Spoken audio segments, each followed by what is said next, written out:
बिस्मिल्लाहिर्रहमानिर्रहीम। क्या आप प्रोग्रामिंग सीखना चाहते हैं और आपको समझ नहीं आ रहा कि आपने कहाँ से स्टार्ट लेना है, या आप टोटली न्यू हैं प्रोग्रामिंग में और आपको सी लैंग्वेज की बिल्कुल समझ नहीं आ रही। अगर इनमें से कोई भी केस आपके साथ है तो ये वीडियो आप ही के लिए है। हम पहले एक छोटी सी स्टोरी से स्टार्ट लेंगे। 1960 में पहली कंप्यूटर प्रोग्रामिंग लैंग्वेज जो यूज़ होती थी उसका नाम था एल्गोल। ठीक है, 1960 से 1967 तक एल्गोल लैंग्वेज ही यूज़ होती रही। उसके बाद 1967 में एक नई लैंग्वेज बनाई गई जिसका नाम था BCPL, basic combined programming language. ठीक है, ये एल्गोल से थोड़ी सी एडवांस थी। इसके सिर्फ 3 साल बाद 1970 में एक और नई प्रोग्रामिंग लैंग्वेज इंट्रोड्यूस हुई जिसका नाम रखा गया बी। ठीक है, सिंपल बी। तो थर्ड लैंग्वेज हमारे पास थी बी लैंग्वेज। बी लैंग्वेज के सिर्फ 2 सालों बाद 1972 में एक साहिब थे डेनिस रिची जो बेल लेबोरेटरीज में काम करते थे। ठीक है, बेल लेबोरेटरीज जो थी AT&T कंपनी के अंडर थी और इसमें उन्होंने सी लैंग्वेज को क्रिएट किया। सी लैंग्वेज की खास बात ये थी कि सी में एल्गोल, BCPL और बी लैंग्वेज के सारे फीचर्स शामिल थे और इसमें कुछ एडवांस्ड फीचर्स भी शामिल थे जिसकी वजह से सी जो थी वो दिन ब दिन पॉपुलर होती गई और ये इतनी पॉपुलर हो गई कि इसके अंदर मजीद एडिशंस हुई जिसका नाम हमने C++ रख दिया और फिर सी से ही पाइथन लैंग्वेज जो है क्रिएट की गई और जो जावा लैंग्वेज है वो भी बजाते खुद सी पे बेस कर रही है। फिर माइक्रोसॉफ्ट ने सी में कुछ मॉडिफिकेशंस करके C# क्रिएट की। ठीक है, तो सी हम कह सकते हैं कि एक तरह का पेरेंट है बहुत सी प्रोग्रामिंग लैंग्वेजेस का। ठीक है, तो सी एक बुनियाद है बहुत सारी प्रोग्रामिंग लैंग्वेजेस की। इसी वजह से सी की डिमांड भी काफ़ी है और सी के डेवलपर्स में कोई जो है ना वो कमी नहीं आने वाली। ठीक है, तो अगर आप सी लैंग्वेज से स्टार्ट लेते हैं तो आपके एम्प्लॉयमेंट जो चांसेस हैं वो काफ़ी बढ़ जाते हैं, आपका स्किल सेट काफ़ी इम्प्रूव हो जाता है और आप जो है अपने आप को एक इमर्जिंग टेक्नोलॉजीज़ के एरा के लिए तैयार कर सकते हैं। अच्छा, C++, पाइथन और जावा से एक बात मेरे माइंड में आ गई और मैं कोशिश कर रहा हूँ कि उसको भी क्लियर करते चले, और वो है मिसकॉन्सेप्शन जो कि अक्सर बिगनर्स में पाई जाती है। जब बिगनर्स प्रोग्रामिंग लैंग्वेज सीखना शुरू करने लगते हैं ना तो वो बहुत कंफ्यूज होते हैं कि हम कौन सी प्रोग्रामिंग लैंग्वेज सीखें, पता नहीं एक प्रोग्रामिंग लैंग्वेज का स्कोप भी है या नहीं, इस लैंग्वेज सीखने के बाद हमारा कोई हमें जॉब ऑफर होगी या नहीं होगी। तो वो अक्सर लैंग्वेजेस के दरमियान कंफ्यूज रहते हैं। उसका नुकसान ये होता है कि एक तो उनका टाइम बहुत ज़ाया होता है, दूसरा नुकसान ये होता है कि वो 4 दिन सी लैंग्वेज सीखेंगे फिर उसके बाद उन्हें कोई बता देगा कि नहीं भाई सी का इतना स्कोप नहीं है, आप पाइथन सीखें। वो बीच में छोड़ के पाइथन की तरफ शिफ्ट हो जाएंगे। अभी उन्होंने पाइथन के कॉन्सेप्ट नहीं किए होंगे कि उन्हें कोई बता देगा कि जावा बड़ी अच्छी लैंग्वेज है, इसमें बड़ी जॉब्स आ रही हैं, तो वो जावा के पीछे पड़ जाएंगे। ठीक है, अब क्या होता है कि वो कंफ्यूज रहते हैं और किसी भी लैंग्वेज से प्रोग्रामिंग के जो बेसिक कॉन्सेप्ट्स हैं वो सीख नहीं पाते। आपकी ये मिसकॉन्सेप्शन मैं एक फिक्रे से ख़त्म कर दूंगा और वो ये है कि प्रोग्रामिंग एक्चुअली एक टेक्निक का नाम है। ठीक है, प्रोग्रामिंग लैंग्वेज डिपेंडेंट नहीं होती। समझ आ रही है? तमाम प्रोग्रामिंग लैंग्वेजेस में ऑलमोस्ट सेम कॉन्सेप्ट्स यूज़ होते हैं। सबके अंदर जो है वो लूप स्ट्रक्चर्स यूज़ होते हैं, सबके अंदर ही कंडीशनल लॉजिक्स यूज़ होती हैं और सबके अंदर ही हम फंक्शंस, वेरिएबल्स और डाटा टाइप्स के कॉन्सेप्ट को यूज़ करते हैं। तो अगर आप ये सारे कॉन्सेप्ट किसी भी एक लैंग्वेज से सीख लेते हैं उसके बाद आप यकीन करें किसी भी दूसरी लैंग्वेज में भी कोड कर सकते हैं। ठीक है, किसी दूसरी लैंग्वेज में भी आप प्रोग्राम आसानी से लिख सकते हैं। आपका काम है असल में उन बेसिक कॉन्सेप्ट्स को सीखना। वो आप किसी भी लैंग्वेज से सीख लें, वो आप सी से सीख लें, वो आप पाइथन से सीख लें, वो आप जावा से सीख लें। एक्चुअल डिफरेंस जो प्रोग्रामिंग लैंग्वेजेस के दरमियान होता है वो होता है सिंटैक्स का। ठीक है ना, अब ये सिंटैक्स क्या होता है इसको हम आगे चल के देखेंगे। सिंप्लिसिटी के लिए बस ये समझ लें कि सिंटैक्स होता है लिखने का तरीकाकार। ठीक है, लिखने का तरीका। प्रोग्रामिंग लैंग्वेजेस के तकरीबन सब के ही कॉन्सेप्ट्स सेम होते हैं, सब में loop structures, conditional logics, data types, variables use होते हैं। फर्क सिर्फ और सिर्फ सिंटैक्स का होता है। अगर आप वो बेसिक्स समझ लेते हैं तो फिर आपको किसी दूसरी लैंग्वेज में कोड करना पड़े तो आपको सिर्फ सिंटैक्स समझना पड़ेगा और आप दूसरी लैंग्वेज में भी कोड लिख लेंगे। ठीक है, आप 1 दिन 2 घंटे 3 घंटों में सिंटैक्स समझें दूसरी लैंग्वेज का और आप उसमें कोड लिखना शुरू कर देंगे। ठीक है, तो ये कोई भी मुश्किल चीज़ नहीं है आपके लिए अगर आप बेसिक्स समझ चुके हैं। ठीक है, तो आपका एक्चुअल फोकस होना चाहिए बेसिक्स सीखने पे और प्रोग्रामिंग की टेक्निक सीखने पे, ना कि लैंग्वेज सीखने पे। ठीक है, अगर आप सिर्फ लैंग्वेज पे फोकस करते रहेंगे तो फिर क्या होगा कि सपोज करें आपने सी कर ली तो सी से बाहर आप कोड ही नहीं कर सकेंगे। ठीक है, आप टेक्निक सीखें, आप उन डाटा स्ट्रक्चर्स को, वेरिएबल्स को, लूप स्ट्रक्चर्स को, कंडीशनल लॉजिक्स को, इफ एल्स स्टेटमेंट्स को, ठीक है, इन चीज़ों को समझेंगे तो सभी लैंग्वेजेस में ये चीज़ें यूज़ होती हैं और आप आसानी से किसी भी लैंग्वेज की तरफ बाद में स्विच भी कर सकते हैं। बात समझ आ रही है?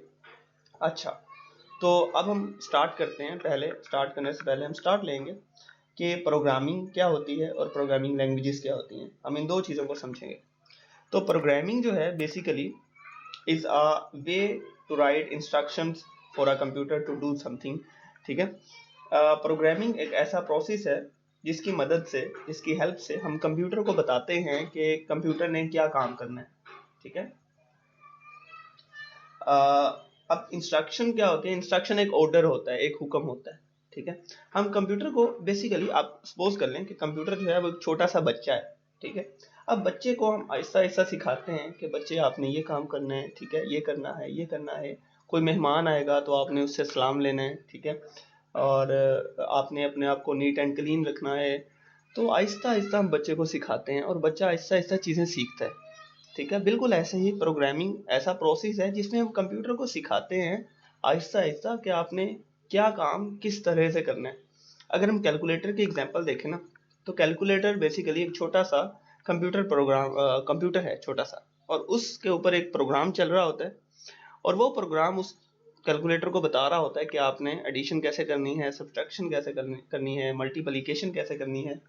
ठीक है, और मल्टीपल चीज़ें जो कैलकुलेटर एक्चुअली करता है वो हमने उसे सिखाई होती हैं। ठीक है, हमसे मुराद एज अ प्रोग्रामर हमने उसे सिखाया होता है कि कैलकुलेटर भाई आपने फलां काम कैसे करना है। ठीक है, अब हम वही बच्चे वाली एग्जांपल पे वापस आते हैं।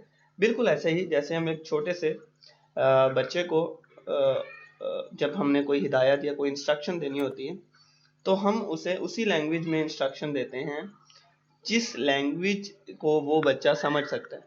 ठीक है, सपोज करें बच्चा जो है वो उर्दू समझ सकता है तो हम उसे स्पेनिश में या चाइनीज़ में हिदायत देना शुरू कर दें तो उसे तो कुछ समझ नहीं आएगा।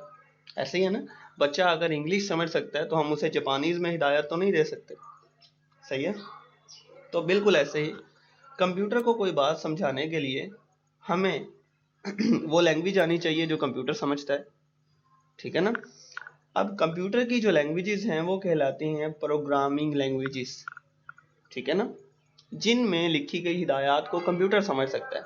बिल्कुल ऐसे ही जैसे बच्चा अगर उर्दू समझता है तो हमें उर्दू आनी चाहिए ताकि हम उसे बात समझा सकें। ऐसे ही कंप्यूटर को अगर हमने कोई बात समझानी है तो हमें वो लैंग्वेज आनी चाहिए जो कंप्यूटर समझता है। वो लैंग्वेजेस काफ़ी सारी हैं, सी है, सी प्लस प्लस है, जावा है, पाइथन है, पास्कल है, कोबोल है। ठीक है, तो हमें फिर इन लैंग्वेजेस को सीखना पड़ता है ताकि हम कंप्यूटर को अपनी बात समझा सकें। सही है, अब सी के लिए, बल्कि सी क्या, किसी भी लैंग्वेज को सीखने के लिए दो बेसिक कॉन्सेप्ट होते हैं जो हमें समझना ज़रूरी है, उनके बगैर हम लैंग्वेज को सीख नहीं सकते। पहला कॉन्सेप्ट है सिंटैक्स का। ठीक है, और दूसरा कॉन्सेप्ट है सीक्वेंस का।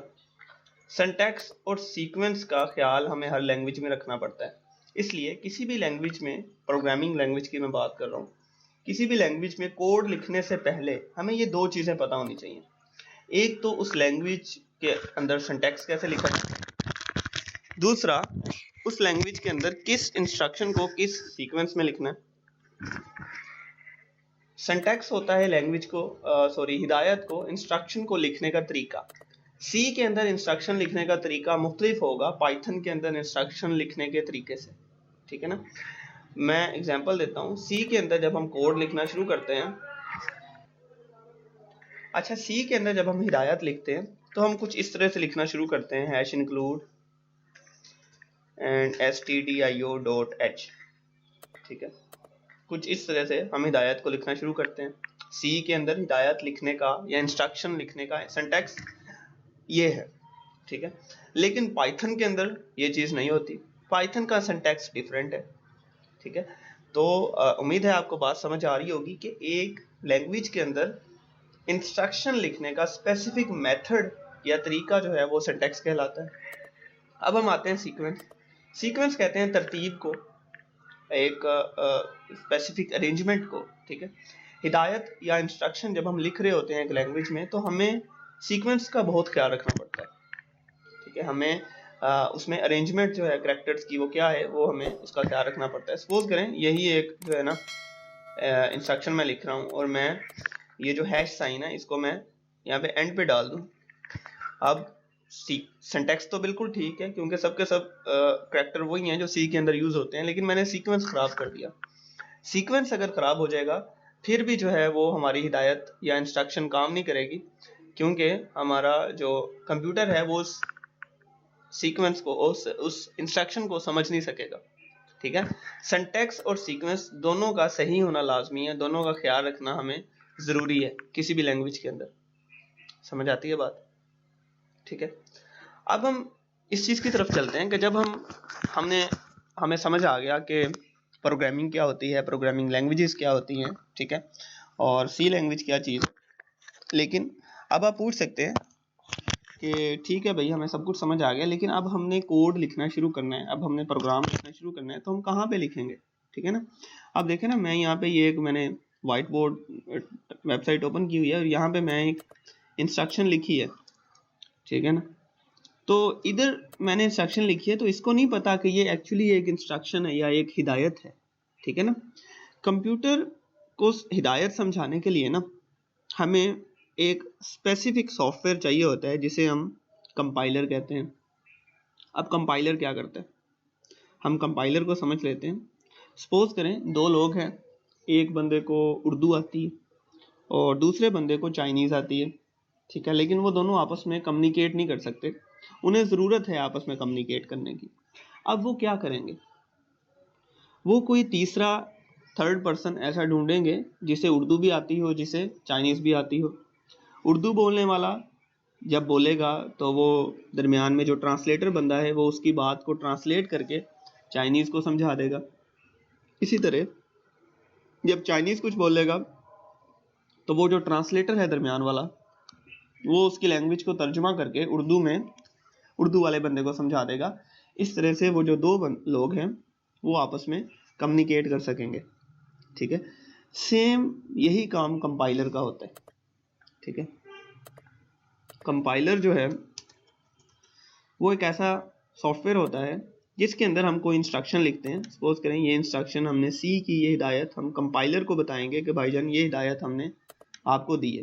कंपाइलर दरमियान में होता है, ठीक है ना, और कंपाइलर जो है हमारी इस हिदायत को तर्जुमा कर देता है 0-1 की फॉर्मेट में, ठीक है ना।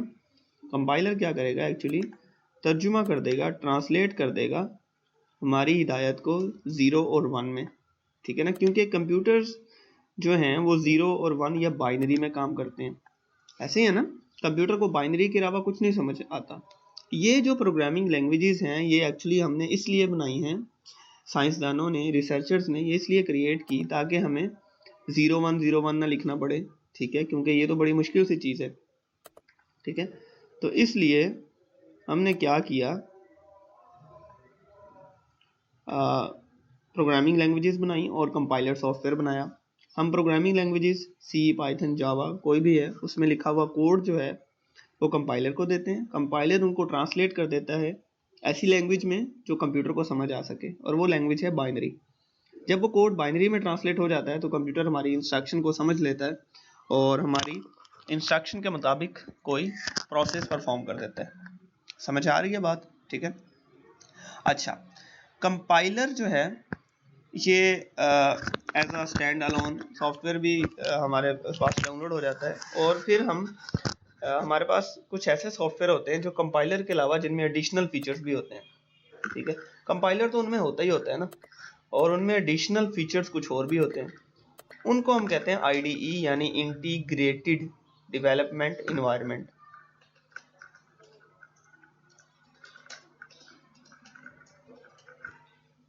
अब ये आईडीईज क्या होते हैं, ये कंपाइलर से थोड़ा सा एडवांस्ड सॉफ्टवेयर होते हैं। इनके अंदर कंपाइलर भी मौजूद होता है और उसके अलावा इनके अंदर कुछ ऐसे मज़ीद फीचर्स होते हैं जो हमें कोड करने में या कोड लिखने में हेल्प करते हैं। वो कैसे फीचर्स हो सकते हैं? वो ऐसे फीचर्स होते हैं जो हमें, अगर हमने कोई सिंटैक्स लिखने के दौरान गलती कर दी है, कोई एरर आ गया है, तो ये हमें बताएंगे कि भाईजान आपने यहाँ पर मिस्टेक की है, यहाँ पर एरर है। ठीक है, तो एरर में और एरर फाइंड आउट करने में, एरर तलाश करने में आईडीई हमारी हेल्प कर रहा होता है। ठीक है ना। अगर हम प्रोग्रामिंग लैंग्वेज किसी प्रोग्रामिंग लैंग्वेज में कोड लिखना स्टार्ट करना चाहते हैं तो हमें पहले उसकी आईडीई डाउनलोड करनी पड़ेगी। सी के लिए जो बेहतरीन आईडीई अवेलेबल है जिसमें हम कोड कर रहे होंगे वो है कोड ब्लॉक्स। कोड ब्लॉक्स को डाउनलोड करने के लिए आप जाएंगे codeblocks.org/downloads, इस वेबसाइट पे आप जाएंगे और यहाँ पे डाउनलोड द बाइनरी रिलीज, ये मैं विंडोज़ के लिए बता रहा हूँ। ठीक है, इस पर आप क्लिक करेंगे तो डाउनलोड द बाइनरी रिलीज पे आपने जाना है और यहाँ पर आपको काफ़ी तरह की सेटअप फाइल्स नज़र आ जाएंगी। अच्छा, आपने इसमें जो है ना ऐसी सेटअप फाइल यूज़ करनी है जिसमें min.gw साथ में इंक्लूडेड हो। min.gw बेसिकली एक कंपाइलर है। जब आप code blocks with min.gw download करेंगे तो इट मीन्स इसमें कंपाइलर मौजूद है। ठीक है, ये आईडीई भी है और इसके अंदर ऑलरेडी कंपाइलर इंस्टॉल्ड है। अगर आप सिंपल कोड ब्लॉक्स को डाउनलोड या इंस्टॉल करेंगे तो आपको अलहदा से बीच में कंपाइलर उसी आईडीई के अंदर उसे बताना पड़ेगा कि आपने कोड को चलाते वक्त कौन सा कंपाइलर यूज़ करना है। ठीक है, तो कोशिश करें कि आप ये min.gw वाला आप डाउनलोड कर लें। अगर आप किसी 32 बिट सिस्टम पे हैं तो आप ये वाला यूज़ कर सकते हैं, नहीं तो बाय डिफ़ॉल्ट जो है ये वाला 64 बिट सिस्टम्स के लिए है। इसको आप सोर्स फोर्ज या फोर्सहब से डाउनलोड कर सकते हैं। डाउनलोड करके आपने इसे सिंपली इंस्टॉल कर लेना है। अच्छा, तो इंस्टॉलेशन के बाद जैसे ही आप कोड ब्लॉक्स आईडीई को रन करेंगे आपके सामने कुछ इस टाइप का इंटरफेस नज़र आएगा आपको। ठीक है, आपने क्या करना है, फाइल में जाएंगे आप, न्यू। ठीक है, यहाँ से आप फाइल पे क्रिएट करेंगे और वो आपसे पूछेगा कि कौन सी फाइल आप बनाना चाहते हैं। आप सी या C++ सोर्स इस पर क्लिक करेंगे। ठीक है, अभी हम सी लैंग्वेज की तरफ जा रहे हैं तो हम सी पे क्लिक करेंगे, नेक्स्ट करेंगे, यहाँ पर फाइल की कोई लोकेशन दे देंगे जहाँ पर हम अपनी फाइल को सेव करना चाहते हैं। ठीक है, तो सपोज करें मैं डॉक्यूमेंट्स में सेव करना चाह रहा हूँ और यहाँ पर मैं इसका नाम एक रख देता हूँ, न्यू फाइल में इसका नाम रख देता हूँ और इसे सेव कर देता हूँ। तो यहाँ पर ये कंप्लीट पाथ शो हो जाएगा। ठीक है, इसे हम फिनिश कर देंगे तो मेरे सामने अब फाइल क्रिएट हो चुकी है। अब मैं इसके अंदर अपना सी का कोड लिख के रन कर सकता हूँ। ठीक है ना। तो आईडीई के अंदर आपको काफ़ी सारे फीचर्स नज़र आ रहे होंगे, ये देखें इसके अंदर प्लगइन्स भी इंस्टॉल हो जाते हैं। ठीक है, और ये प्लगइन्स हमें बहुत सी चीज़ों में हेल्प करते हैं, हमें एरर तलाश करने में हेल्प करते हैं, हमारे कोड को ब्यूटीफाई कर सकते हैं। जब हम आईडीई के अंदर कोड लिखते हैं ना तो बेसिकली आईडीई जो है हमारी आसानी के लिए कोड को बहुत से कलर्स दे देता है। ठीक है, फॉर एग्जांपल आप से मैंने ये इंस्ट्रक्शन लिखी है तो इसने ऑटोमेटिकली इसको ग्रीन कर दिया। ठीक है, जब मैं कोई ये मैंने ये चीज़ लिखी है तो इसने ऑटोमेटिकली इसमें से एक को ब्लू कर दिया है और दूसरा सिंपल है, उसको कोई कलर नहीं दिया। तो ये कलर्स जो हैं ये हमें काफ़ी हेल्प कर रहे होते हैं। ब्लू कलर का मतलब है कि बेसिकली ये एक कीवर्ड है। ठीक है, कीवर्ड या रिजर्व्ड वर्ड्स क्या होते हैं ये हम एक सेपरेट लेक्चर में इसको एक्सप्लेन करेंगे और समझेंगे कि सी लैंग्वेज के अंदर कीवर्ड्स क्या होते हैं, ये मेन फंक्शन क्या होता है, ये stdio.h फाइल क्या होती है। ठीक है, इसको हम अपने स्ट्रक्चर ऑफ सी प्रोग्राम वाले लेक्चर में समझेंगे। अगर आप स्ट्रक्चर ऑफ सी प्रोग्राम देखना चाहते हैं तो अभी आपको ऊपर यहाँ पे राइट साइड पे वीडियो के कॉर्नर पे लिंक नज़र आ जाएगा स्ट्रक्चर ऑफ सी प्रोग्राम का, उसके ऊपर क्लिक करके आप मेरी वो दूसरी वीडियो देख सकते हैं। ठीक है, तो उम्मीद है कि यहाँ तक जो है आपको काफ़ी बातें समझ आ चुकी होंगी। हमने देखा कि प्रोग्रामिंग क्या होती है, प्रोग्रामिंग लैंग्वेजेस क्या होती हैं। ठीक है, और हमने ये देखा कि आईडीई क्या होती है, कंपाइलर क्या चीज़ होती है। हमने मिसकंसेप्शंस को देखा कि बिगिनर्स जो हैं वो प्रोग्रामिंग में स्टार्ट लेते वक्त कौन कौन से मिसकंसेप्शंस का शिकार होते हैं और उनको हम किस तरह सॉल्व कर सकते हैं। ठीक है, सिंटैक्स एंड सीक्वेंस को हमने समझा। तो इससे रिलेटेड कोई भी क्वेश्चन आपके माइंड में आ रहा हो तो आप मुझसे कमेंट्स में पूछ सकते हैं। ठीक ठीक है। और कोशिश करें इसके बाद आप स्ट्रक्चर ऑफ सी प्रोग्राम की जो वीडियो का लिंक मैं डिस्क्रिप्शन में भी उसको शामिल कर देता हूँ, तो उसको आप लाजमी देखें ताकि आप सी लैंग्वेज से स्टार्ट ले सकें। ओके, अल्लाह हाफिज़।